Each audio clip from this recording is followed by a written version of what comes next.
সরাসরি চলে যাবো তিনসুকিয়াতে, সেখান থেকে আমাদের সঙ্গে রয়েছেন আমাদের প্রতিনিধি অভিজিৎ ঘোষ বিশ্বাস। অভিজিৎ, এই মুহূর্তে কি ছবি উঠে আসছে? দেখো যে 1432 আজকে শেষ দিন এবং আগামীকাল 1433, এবং তার সঙ্গে আজ রয়েছে চৈত্র সংক্রান্তি, এবং তার সঙ্গে পয়লা বৈশাখে উপভোগ করার জন্য এবং হালখাতা প্রায় দোকানে হালখাতা খোলা হবে এবং তার জন্য সকলে প্রস্তুতি চলছে। আমি বর্তমানে রয়েছি তিনসুকিয়ার এমন একটি বাজার যেখানে সমস্ত পূজার সামগ্রী কেনা হয়, এবং এই বাজার থেকেই কাল আজ সকলে কিনবে, নিজের নিজের দোকানে কাল পুজো অর্চনা করবে। আমি সেই দৃশ্য আমি দেখাতে যাবো তিনসুকিয়ার সেই যে পুজোর দোকান, যেখানে সকল ধরনের সামগ্রী এখান থেকে কেনাকাটা করা হবে।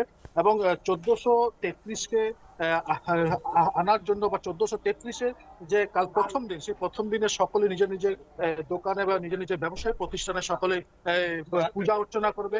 এর মধ্যে সকল দোকান ইতিমধ্যে সাজিয়ে তোলানো হয়েছে, কেন কি আজ এই দোকান থেকে যে পূজার যে সামগ্রী, সেই পূজার সামগ্রী কেনাকাটা করা হবে।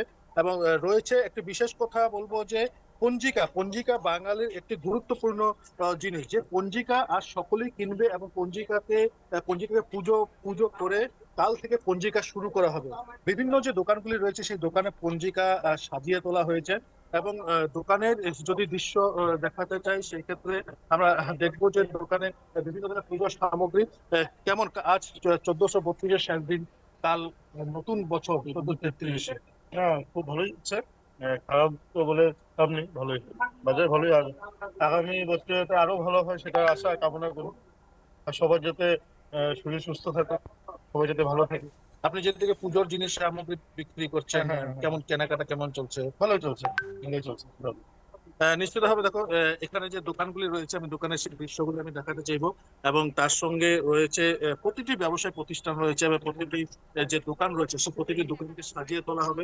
যদি ফুলের মালার কথা বলা যায়, সেই ক্ষেত্রে যে বিভিন্ন রঙের যে ফুলের মালা, যেন কি প্রতিটি দোকানকেই কাল সাজিয়ে তোলা হবে বিভিন্ন ধরনের রঙের রঙের বিভিন্ন ধরনের মালা দিয়ে সাজিয়ে তোলা হবে।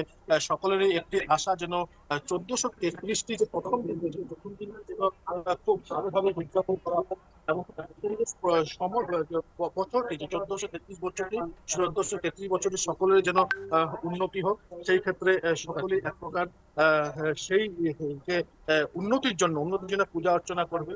এবং এখানে যে বিভিন্ন ধরনের যে পঞ্জিকার সঙ্গে বিভিন্ন ধরনের পূজার সামগ্রী, ধূপ ধুনো ইত্যাদি থেকে শুরু করে প্রতিটি জিনিস এখানে রাখা রয়েছে, কেন কি আজ হয়তো এখন থেকেই যারা রয়েছে নিজের নিজের দোকানে পুজো অর্চনা করার জন্য সমগ্র সামগ্রী এখানে কেনাকাটা করবে। আমি যাবো যেখানে আরেকটি কথা রয়েছে, চৈত্র সংক্রান্তির কথা যদি থাকে, সেই ক্ষেত্রে চিড়ে মুড়ি এবং দই বাঙালি জিনিস দিয়ে আজ সকালের যে খাবার, সে সকালের খাবার সকলে যে সকালের খাবার যে খায়, যে চিড়ে কি বলবেন? হ্যাঁ, ভালোই, বাজার ভালোই আছে। 1432-এর শেষ দিন এবং চৈত্র সংক্রান্তি বাঙালির কেমন চলছে, যে খই মুড়ি চিড়ে গুড়? আমাদের তো ঠিকই আছে। জিনিসপত্রের দামও মোটামুটি ঠিকই হয়, কিন্তু বাড়েই। গ্রাহকের সংখ্যা যদি বলা যায়, সেই ক্ষেত্রে কেমন চলছে গ্রাহক? কাজ তো ঠিকই আছে। গ্রাহক ঠিকই আছে। নিশ্চিতভাবে এই হচ্ছে যে খই মুড়ি চিড়ের দোকান, যেখানে আমি বলছি যে বাঙালির জন্য যে সংক্রান্তির দিন যে খই মুড়ি চিড়ে ছাড়া সকাল চলে না। এবং এখনো অনেকেই কেনাকাটা করছে খই মুড়ি চিড়ে ইত্যাদি বিভিন্ন সামগ্রী কেনাকাটা বেশ, করছে। এবং একেবারে অভিজিৎ অনেক ধন্যবাদ, একেবারে অভিজিৎ অনেক ধন্যবাদ। এবং সেই ছবি উঠে এলো তিনসুকিয়া থেকে, যেখানে কিন্তু বাজারে পসরা বসেছে ফল ফুল শাক সবজি। কারণ একদিকে চলছে চৈত্র সংক্রান্তির পুজো, অন্যদিকে গরু বিহু, সব মিলেমিশে উৎসব মুখর পরিবেশ উঠে আসছে বিভিন্ন প্রান্ত থেকে।